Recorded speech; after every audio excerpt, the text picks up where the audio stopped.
थापा जी, week opening लेकिन 24,800 को hold करने की पूरी कोशिश जारी है, क्या ट्रेड लेंगे? मैं लूंगा कोलगेट। कोलगेट में एक डिफेंसिव बेट है, 3385 पर ट्रेड कर रहा है, स्टॉप होगा 3360 का, 25 रुपए का। ऑन द अपसाइड जो टारगेट है 3450 के नजर आते हैं, तो कोलगेट यस। 3450 के लिए मौका तेजी का। मानस, आपका ट्रेड? तो देखिए, डॉक्टर रेड्डीज पे हर्षिता जी खरीदारी करने की राय रहेगी। स्टॉक ने 2 दिन पहले ही 10 डे मूविंग एवरेज पे सपोर्ट लिया, कल बाइंग इंटरेस्ट देखने को मिला। और आज भी अगर आप देखें तो जो कल का हाई था उसको स्टॉक ने रीच किया है। आई थिंक 6850 का आपको स्टॉप लॉस लगा के एक लॉन्ग साइड ट्रेड लेना है डॉक्टर रेड्डीज में, और टारगेट सेट करने हैं 7050 के। ओके, राजेश सतपुते जी, आपका ट्रेड? वीरेंद्र जी, थोड़ा मार्केट ट्रिकी है, तो मुझे लगता है यहाँ पे अगर आपको कॉल लेना है देन थोड़ा आपको पुल बैक प्ले करना पड़ेगा। तो बर्जर पेंट पे मेरी नजर है, 550 चल रहा है। मेरे हिसाब से एक छोटा स्टॉप लॉस मेंटेन करे दिन के लो का 544 का, और यहाँ पे स्विंग प्ले करे करीबन मुझे लगता है 560 565 तक का एक स्विंग मिलेगा, क्योंकि हम यहाँ पे पुल बैक प्ले कर रहे हैं, तो बाय वन डिप की स्ट्रेटेजी रखनी पड़ेगी। तो थोड़ा कॉशियस रह के काम करना है आज। कॉशियस रह के काम करिए। बर्जर पेंट सर, आपने जो स्टॉक पिक किया, देखिए लॉजिक इसके पीछे एक ठीक है, कैलकुलेटेड लॉजिक है, क्योंकि क्रूड फर्दर रिट्रेस हुआ है 551 जरा इसकी प्लेसमेंट देखते हैं। यस, एज ऑफ नाउ ये स्टॉक अपने 10 डेमा को होल्ड करता हुआ वहीं पे ओपन हुआ और उसके बाद एक मूव जनरेट करता हुआ। गुड, अच्छा मूव है इसका। चंदन थापड़िया इस वक्त इस पैनल में जुड़ चुके हैं। चंदन, गुड मॉर्निंग। चंदन, आप आई थिंक थोड़ा सा एक्सप्लेन कीजिएगा डेरिवेटिव्स में इंडेक्स की प्लेसमेंट, इस ओपनिंग को आप कैसे देख रहे हैं, आप क्या अवॉइड कर रहे हैं, क्या बाय कर रहे हैं इस वक्त, आपका ट्रेड क्या है इस वक्त? नमस्कार वीरू। देखिए, निफ्टी ने ऊपरी लेवल से मुनाफा वसूली दिखी है और उसका मेन रीज़न ग्लोबल संकेत है, क्योंकि पूरे के पूरे ग्लोबल मार्केट नेगेटिव थे। 2-3 चीज़ों के हम ध्यान रखें तो एक तो इंडेक्स ने कल 25,000 के एक अहम लेवल को छुआ, और उसके बाद में पिछले 4 दिन से 5 दिन से हम हायर लोज बना रहे हैं, उसका आज निगेशन देखने को मिला। बट अच्छी बात यह है कि इंडेक्स की 200 पॉइंट की गिरावट के बावजूद भी आपका वोलेटिलिटी इंडेक्स ज़्यादा स्पाइक नहीं दिया। इंडिया विक्स अभी भी 13.25 के आसपास है, जो इंडिकेट कर रहे हैं कि बाजार में कोई पैनिक तो नहीं है।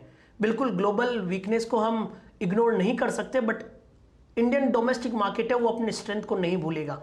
तो इसके लिए अभी भी डेटा सेटअप यही बोल रहे हैं कि buy on decline strength continue रहेगा। हालांकि most of the mechanical indicator थोड़ा सा पोज बता रहे हैं, बट सेलेक्टिव सेक्टर और स्टॉक्स यहाँ पे परफॉर्म करते हुए नजर आएंगे। तो मेरा ऐसा मानना है कि जो वापस इंडेक्स का बेस है वो कहीं ना कहीं 24,500 की तरफ शिफ्ट होता हुआ नजर आएगा, और इमीडिएट बेसिस पे 24,700 24,750 का डिप आता है तो खरीदारी की सलाह रखेंगे। तो मेरा ऐसा मानना है कि 24,500 से लेके 25,100 अब नया दायरा इंडेक्स के लिए हो जाएगा, बट अभी बायस फिर भी चेंज नहीं हुआ है। अब हम बैंक निफ्टी की बात करें वीरू, तो बैंक निफ्टी की कल आप देखिए 2 दिन पहले जो एक्सपायरी थी उसमें रोल ओवर 75-76% के हुए हैं, तो वहां पे थोड़े से शॉर्ट्स है वो थोड़े परेशान कर रहे हैं, बट उसके बावजूद भी अपनी 50 डेमा को तोड़ नहीं रहा है। तो मेरा ऐसा मानना है कि 51,000 बैंक निफ्टी में सपोर्ट का काम करेगा। तो 24,750 और 51,000 ये इंट्राडे के लिए 2 लेवल होंगे निफ्टी और बैंक निफ्टी के लिए, और जब तक 24,500 नहीं तोड़ता है तब तक इंडेक्स का मेजर सेटअप है वो चेंज नहीं होगा। अब हम सेक्टर और स्टॉक्स की बात करें तो मेरा ऐसा मानना है वीरू, जैसा आप बता रहे हो कि कहीं ना कहीं बाजार है सेफ्टी की तरफ जाएगा, तो इसके लिए कंजम्पशन रिलेटेड सारे स्टॉक्स यहाँ पे चलते हुए नजर आएंगे, और तो इसके लिए एफएमसीजी पे फोकस रखेंगे, आईटी पे फोकस होगा, निफ्टी फार्मा यहाँ पे परफॉर्म करेगा। और इन सब तथ्यों के बाद यदि मैं डिस्कस करूं तो कोलगेट पे खरीदारी की सलाह रहेगी। मेजर ट्रेंड पॉजिटिव है, पिछले 6 वीक से higher top higher bottom formation बन रहे हैं, और 3 दिन के कंसोलिडेशन के बाद नया मोमेंटम यहाँ पे बनना चाहिए। तो 3,340 के सपोर्ट से खरीदारी की सलाह रहेगी, ऊपर में 3,520 तक के टारगेट के लिए। चंदन, मुस्कुराहट अच्छी है, कोलगेट अच्छा लग रहा है, पर दिक्कत का सबब यह है कि ये ले चुके हैं प्रकाश सर, तो अब बताइए कुछ और क्या है? बिल्कुल, आप यदि कोलगेट को इग्नोर करते हैं वीरू, तो आपका फोकस हिंदुस्तान यूनिलीवर पे होना चाहिए, और इनफैक्ट एचयूएल में अच्छा सेटअप बना है। आप देखोगे कि एफएमसीजी कंसोलिडेट हो रहा था, ये सेक्टर ये काउंटर भी कंसोलिडेट हो रहा था, पिछले 7 दिनों का कंसोलिडेशन ब्रेकआउट हो रहा है। मैंने यहाँ पे नोटिस किया था कि 2700 की कॉल में अनवाइंडिंग होना स्टार्ट हो चुका है, और 2 दिन से हायर बेस भी यहाँ पे बने। पिछले लगभग 6 दिनों से ये बार बार 2710 के ऊपर क्लोज देने में ट्राई कर रहा था। कल इसके ऊपर क्लोज हुआ और आज ब्रेकआउट देखने को मिल रहा है लोअर टाइम फ्रेम में। तो मेरे हिसाब से HUL भी यहाँ पे अच्छा परफॉर्म करेगा। 2700 का सपोर्ट रखे, ऊपर में 2850 तक के टारगेट के लिए। तो पूरा FMCG चलेगा, कोलगेट भी चलेगा। HUL में भी मौजूदा लेवल से 3 से 4% का रनअप इमीडिएट बेसिस पे बन सकता है। किसी को ऑप्शन ट्रेड करना है तो एट द मनी स्ट्राइक को ट्रेड कर सकते हो यहाँ पे 2850 तक के मूव को प्ले करने के लिए। ओके, मीनवाइल निफ्टी का पुलबैक अब टफ हो चुका है। इट्स 100 पॉइंट नाउ, 100 पॉइंट का हो गया है। याद रखिएगा कल का जो इंट्राडे लो था वो करीब करीब आता है 24,946 के आसपास। देखिए बाजार में पुलबैक आ रहा है, FMCG इज डूइंग वेल, लेकिन एक चीज़ है, एक पेच है। निफ्टी बैंक को कौन रिकवरी दे रहा है? And that's HDFC bank. HDFC bank 1650 को स्ट्राइक करता हुआ, दैट मीन्स ये अब 23 जुलाई की यानी बजट डे की कैंडल के हाई को स्ट्राइक करता हुआ। सुबह बात क्या हुई थी? 10 नेमा ऑन निफ्टी एंड 50 नेमा ऑन निफ्टी बैंक। लेवल था 51,033, 51,080 का लो है निफ्टी बैंक का आज। For compulsive traded it was a buy zone, वहां से करीब करीब 250 पॉइंट का पुलबैक है। अब आप देखिए 1650 HDFC बैंक स्ट्राइक करता हुआ।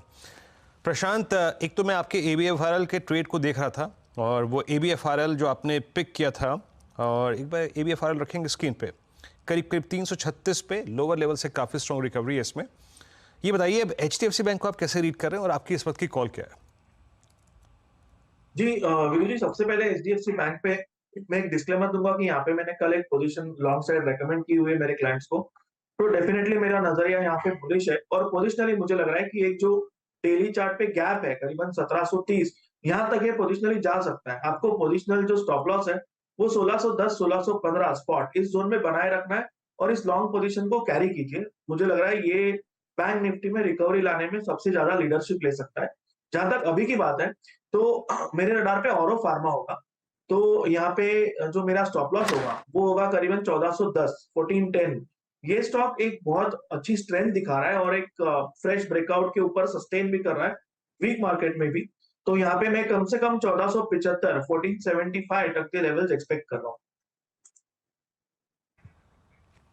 ओके, शिल्पा जी के पास चले, उससे पहले एस्ट्रल रखिएगा स्क्रीन पे। शिल्पा जी, एस्ट्रल आपका अब रिकवरी मोड में है and it's regaining 100 day exponential moving average.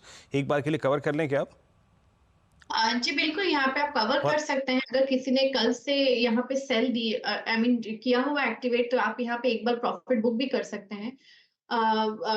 लेकिन फिर भी मैं बोलूंगी कि अगर आपको ऑन हायर लेवल पे मिले भी तो आप इसको सेल कर सकते हैं, बिकॉज 2220 इसका एक अच्छा खासा रेजिस्टेंस है। But since somebody is carrying since yesterday, आप डेफिनेटली इसमें एक बार प्रॉफिट बुक कर सकते हैं। ओके मैम, अभी का ट्रेड आपका? अभी के लिए अगेन एक पुल बैक ट्रेड मैं UPL में जाऊंगी। UPL यहाँ पे एक रेंज में बहुत टाइम से प्ले कर रहा है बहुत beautifully. It goes down to 550 548 zones, then upside again 580। तो ये रिस्क रिवॉर्ड बहुत फेवरेबल ट्रेड है। यहाँ पे फ्यूचर्स अभी 554 555 पे है। आप स्टॉप लॉस यहाँ पे 547 का रखिए। टारगेट्स ऑफ 565 से लेके 577 580 के भी आप एक्सपेक्ट कर सकते हैं।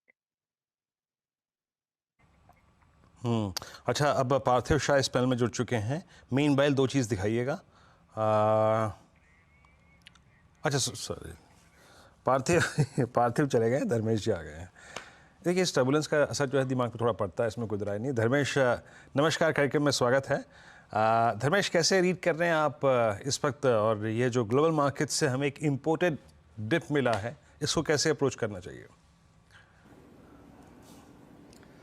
या गुड मॉर्निंग वीरेन। सी वीरू, अगर आप ग्लोबल मार्केट में करेक्शन वाज लॉन्ग पेंडिंग, ये तो मुझे एक रनिंग करेक्शन ही लग रहा ग्लोबल मार्केट का। ये अनएम्प्लॉयमेंट डेटा, ये सब वीकली डेटा है और काफ़ी फ्लक्चुएटिंग रहते हैं, तो वहाँ तो कुछ खास दिखता नहीं है। हाँ, मिडिल ईस्ट टेंशन जो एस्केलेट होता जा रहा है, that can pose a serious problem. Problem simple सा है कि एक बार इन्फ्लेशन वापस से बढ़ जाएगा तो उसके लिए कठिनाइयाँ बढ़ेगी, बट वो देखना है वो प्ले आउट होता है कि नहीं होता है। इंडियन मार्केट की अगर बात करें तो कल के एक दिन पहले तक मैंने 320 कंपनी की एग्रीगेट अर्निंग्स को जो हम लोग देखते हैं वहाँ पर देख रहे थे, तो उसमें सिर्फ 3 से 3.5% का year on year pad growth है। एंड क्यू ऑन क्यू तो देखना चाहिए नहीं, बिकॉज 4.5% का वहाँ पर डी ग्रोथ है। Q4 हमेशा बेटर होता है। निफ्टी की अर्निंग्स की बात करें तो वो 4% के आसपास का ईयर ऑन ईयर ग्रोथ दिखा रहा है। 33 कंपनी जिन्होंने अर्निंग पोस्ट की है, और बाहर चले जाए आप एक्स निफ्टी एक्स BFSI के बाद देखें तो 222-23 कंपनी जो हम लोगों ने ट्रैक की है, वहाँ पर 15% का अर्निंग्स डिग्रोथ दिख रहा है। तो बेसिकली नंबर्स खराब आ रहे हैं, और अगर आप पूरे साल का क्वार्टरली डाइसेक्शन करेंगे तो Q4 एंड Q1 का ही नंबर काफी वेटेज कैरी करता है ईयरली नंबर्स में। सो हैविंग लॉस्ट Q1, मुझे लगता है कि Q2 भी खराब रहेगा, बिकॉज बेस इफेक्ट इन्फ्लेशन का वहां पर प्ले आउट होगा। Q3 can be better, and Q4 last year इतना अच्छा था कि वहां पर फिर बेस इफेक्ट आ जाता है। तो लोगों का आम मानना है कि 10 से 12% के आसपास की अर्निंग्स ग्रोथ आनी चाहिए इस साल में। वो मांग के मार्केट चल रहा था, इसलिए मार्केट तेजी में था कि ये बेस ईयर रहेगा कंसोलिडेशन का। उसके बाद नेक्स्ट ईयर से FY26 में वापस से हम लोग 20% प्लस की ग्रोथ ट्रेजेक्टरी में आ जाएंगे। मेरा ये मानना है कि हम लोग 10% भी इस बार मिस करेंगे, 9 से 7% के रेंज में इस बार अर्निंग्स ग्रोथ रहेगा। तो उस लिहाज से सिंस ये सब टेंटेटिव अप्रोच है, एक मार्केट में करेक्शन नेसेसरी था, तो this correction is a buying opportunity. Because हम लोग ये बोलना नहीं चाहिए कि सारे सेंट्रल बैंक के पास एक बहुत बड़ा वेपन है, डेट इज मॉनेटरी पॉलिसी। जब चाहेंगे इकोनॉमी में जहां भी प्रॉब्लम दिखेगी वो इंटरेस्ट रेट कट करके इसको स्टिमुलेट कर सकते हैं, इसलिए हर करेक्शन में खरीदारी आ रही है। सो खरीदने का ही मन बनाए, थोड़ा गिरावट मिलता है, आज एक दिन चाहे तो मंडे तक देख ले, ऊपर भी चलते हुए खरीदने में कोई प्रॉब्लम है नहीं, क्योंकि एक बार बेस बन गया तो फिर लंबी अपसाइड मिलती है। 6-8 महीने में हम लोगों ने यही देखा है। और सेक्टर सेम है वीरू जी, सेक्टर्स में आपको बैंकिंग स्पेस में ध्यान लगाना है, रेलवे पे ध्यान लगाना है, डिफेंस के इंफ्रा रिलेटेड स्टॉक्स में ध्यान लगाना है।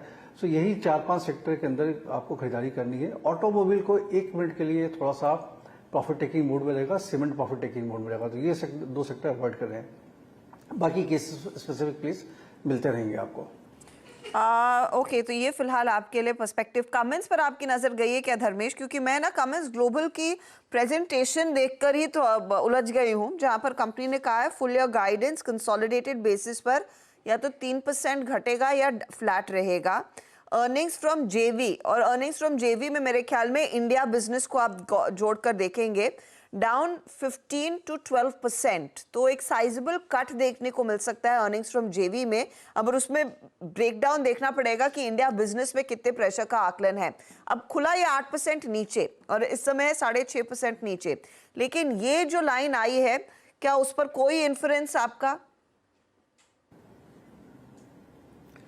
देखिए हर्षिता जी, अगर first of all good morning, यहाँ पे जितनी भी इस तरह की कंपनियां, कमिंस है, सीमेंस है, एबीबी है, तो मुझे लगता एक तो वैल्यूएशन पर काफी हायर मल्टीपल्स पर चल रहे थे, और इस ईयर सब कंपनी के साथ एक बेसिक प्रॉब्लम आएगी बेस इफेक्ट का।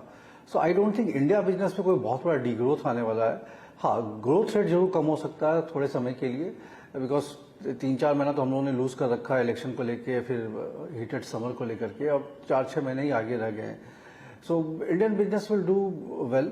यहाँ पर थोड़ा करेक्शन मिल रहा है, तो ये जो बास्केट है it's again an opportunity to play out, because fundamentally macro level पर इंडिया के लिए कुछ भी चेंज हुआ नहीं है। चाहे वो बजट के लिहाज से देखें, सारे एक्सपेंडिचर इन्वेस्टमेंट्स चल रहे हैं, और जितने भी कंस्ट्रक्शन है, डेवलपमेंट है, वो सब अपने से चल रहे हैं, चाहे वो मेट्रो रेल का डेवलपमेंट का हो, एयरपोर्ट हो, और ये सारी कंपनियां जो निश प्ले है ये सारे सेक्टर्स में परफॉर्म करती है। पावर सेक्टर का पूरा रिफॉर्म चल रहा है, वहाँ भी जनरेशन कैपेसिटीज बैठाई जा रही है।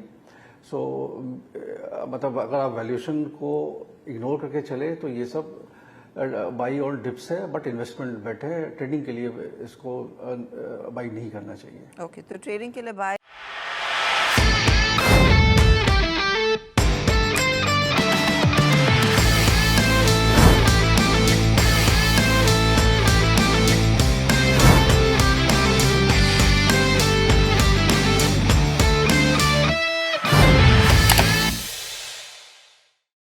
बता दें कि मनी कंट्रोल पर दिए गए विचार एक्सपर्ट्स के अपने निजी विचार होते हैं। वेबसाइट या मैनेजमेंट इसके लिए उत्तरदायी नहीं है। यूजर्स को मनी कंट्रोल की सलाह है कि कोई भी निवेश निर्णय लेने से पहले सर्टिफाइड एक्सपर्ट की सलाह लें।